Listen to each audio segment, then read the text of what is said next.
Halo tuan-puan, apa kabar semua? Semoga sentiasa selamat, sehat dan fit selalu serta berjaya dalam baju yang anda lakukan. Dalam video kali ini, saya akan berkongsikan berkaitan dengan persoalan bilakah keputusan temuduga akan diketahui. Ramai yang bertanyakan bilakah keputusan temuduga akan diketahui dan ada juga yang langsung tidak mengetahui keputusan temuduga. Tuan-puan, temuduga merupakan proses ataupun peringkat terakhir dalam anda mencari pekerjaan. Sebelum anda menjadi seorang pekerja, sebelum anda mendapat mana-mana jawatan khasnya dalam perkhidmatan awam, tuan-puan kena melalui banyak tapisan. Yang pertama adalah tapisan akademik dan yang keduanya anda akan melalui ujian dalam talian iaitu Public Service Entry Exam. Dan bila anda lulus ujian dalam talian, tuan-puan akan dipanggil untuk temuduga secara bersemuka.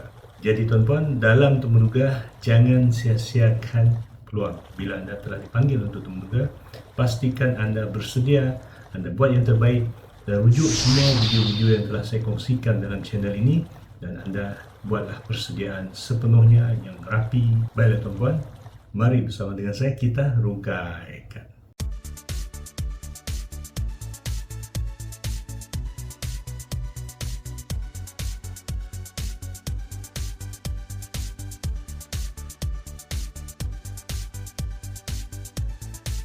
Baiklah tuan-puan, bersama dengan saya lagi. Bagi yang belum mengenali saya Matthew Barin dan saya hanya berkongsikan pengalaman dan juga tips bagaimana anda boleh melepasi temuduga dan yang selebihnya adalah daripada diri tuan-puan.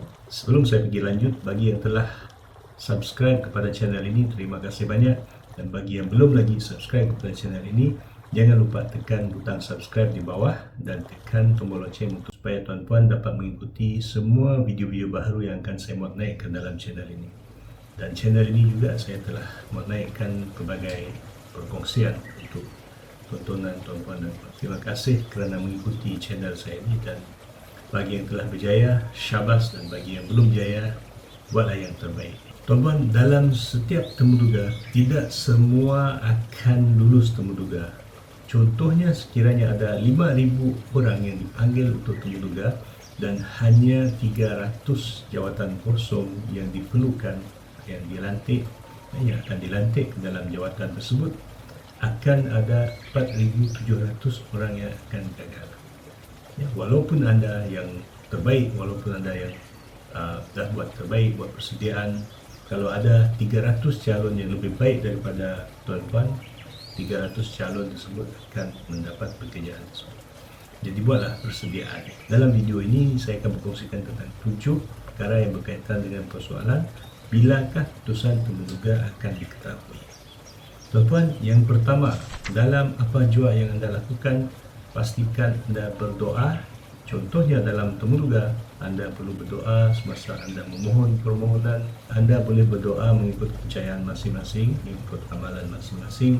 Dan sebelum anda memohon ke jawatan tersebut, mohonlah izin dan juga berkat daripada pencipta agar urusan tuan-puan dilancarkan dan anda memperolehi kejayaan sehingga sesi temuduga.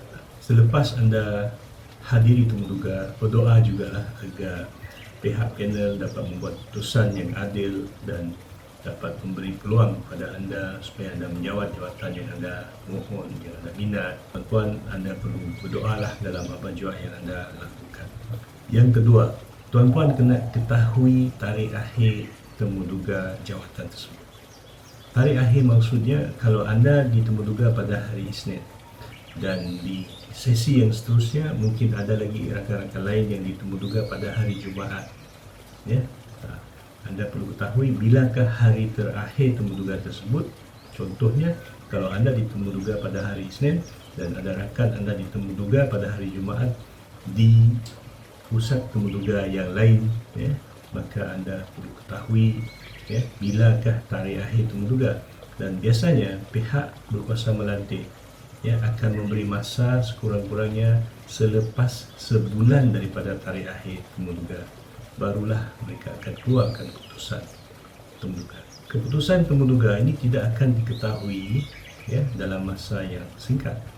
Ianya melalui proses, ya, banyak proses lapisan yang akan diangkat kepada pihak atasan untuk dibentangkan yang mana yang telah dipilih, yang mana telah gagal, kenapa anda dipilih, ya. Dan melalui proses tapisan ini juga anda akan ditapis dari, ya, seperti dalam video lepas yang telah saya kongsikan, tapisan seperti tapisan akademik anda, tapisan kewarganegaraan anda, tapisan dari aspek kemungkinan anda terlibat dalam kes jenayah dan sebagainya. Jadi bila anda telah melepasi tapisan dan anda telah layak dan anda telah berjaya dalam temuduga tersebut, barulah pihak berkuasa melantik akan membawa keputusan tersebut kepada pihak atasan, dan bila pihak atasan telah bersetuju, dan mereka akan proses lagi dan mereka akan menghantar keputusan dahulu, ya, kepada semua calon yang berjaya. Dan sekiranya ada 300 kekosongan, ya, dan pihak berkuasa melantik hanya akan mengambil 300, mereka akan hantar 300 kepada semua calon yang berjaya, dan juga bagi yang tidak berjaya juga mereka juga akan hantar, ya, keputusan tersebut. Bergantung kepada pihak berkuasa melantik juga. Tak semua pihak berkuasa melantik akan memberitahu keputusan kepada yang gagal. Yang ketiga, pastikan email dan nombor telefon anda yang terkini dan aktif. Tuan-tuan, pihak berkuasa melantik biasanya akan menghantar keputusan permohonan tersebut melalui email, dan juga ada yang akan hantar mesej pesanan ringkas, ya. Jadi tuan-tuan perlu pastikan email yang anda telah daftar dalam web, ya, ataupun dalam portal, ataupun yang anda isi dalam mana-mana borang, ya, permohonan tersebut, pastikan email tersebut adalah yang aktif dan juga nombor telefon yang aktif. Sekiranya dah tidak aktif, anda lupa kata laluan dan anda tak menggunakan lagi, anda perlu kemaskini, ya, kemaskini dalam portal ataupun dalam borang, ya, dalam web di mana anda mohon jawatan tersebut. Contohnya kalau di Suruhanjaya Perkhidmatan Awam Malaysia, anda perlu kemaskini dalam borang SPA 9, dulunya adalah SPA 8I. Tuan-tuan perlu kemaskini semua maklumat yang ada dalam borang tersebut ataupun dalam portal tersebut. Yang keempat, ikuti laman rasmi pihak berkuasa melantik tersebut. Contohnya kalau jawatan dalam perkhidmatan awam bersekutuan, tuan-tuan ikutilah laman Facebook, laman rasmi, ya, seperti Facebook ataupun dalam portal. Kalau dalam Facebook anda like, ya, dan anda perlu bukalah sepanjang masa, setiap hari, maybe setiap minggu. Tapi selepas sebulan daripada tarikh akhir temuduga tersebut, tuan-tuan bolehlah mula menyemak, cek, pastikan anda sentiasa ikuti perkembangan semasa dalam laman Facebook dan sebagainya. Yang kelima, semak dengan pejabat pihak berkuasa melantik yang terdekat dengan anda. Contohnya sekiranya anda berada di Kota Baru, Kelantan, carilah mana-mana pihak berkuasa melantik, ya, contohnya SPA Negeri Kelantan. Kalau anda berada di Sabah, semaklah, ya, di pejabat. Contohnya anda boleh buat panggilan, anda boleh kunjungi pejabat tersebut, ya, dan tanya, ya, sebab anda, ya, kalau anda nak bekerja dengan sektor awam ni, tuan-tuan kena jadi lebih proaktif dan beranilah, ya. Jangan segan-segan, sebab kalau anda malu, anda akan tak dapat maklumat, ya, anda akan tak tahu, ya, mungkin anda akan terlepas daripada panggilan untuk lapor diri dan sebagainya. Yang keenam, tuan-tuan boleh tanya rakan-rakan, tanyalah rakan-rakan dalam temuduga. Bila anda pergi temuduga, ya, sesi temuduga sebelum ataupun selepas sesi temuduga, kenali rakan-rakan calon-calon yang lain dan minta nombor telefon dan berhubunglah ataupun buatlah WhatsApp group dan sebagainya supaya anda dapat mengetahui perkembangan, ya, terkini. Yang ketujuh, hubungi pihak urustia. Jadi tuan-tuan perlu berani untuk menghubungi pihak urustia.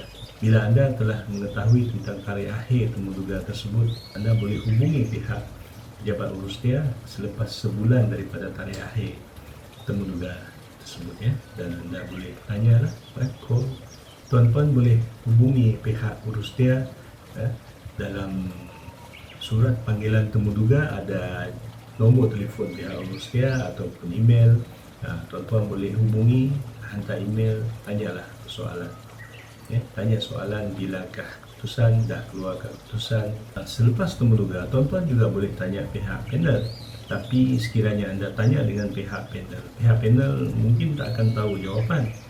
Sebab pihak panel ni biasanya mereka akan diambil dari agensi lain, melainlah kalau mereka tu adalah daripada pihak berkuasa melantik. Biasanya yang memproses keputusan temuduga biasanya bukan daripada kalangan panel temuduga, mereka adalah daripada sektor lain ataupun unit lain.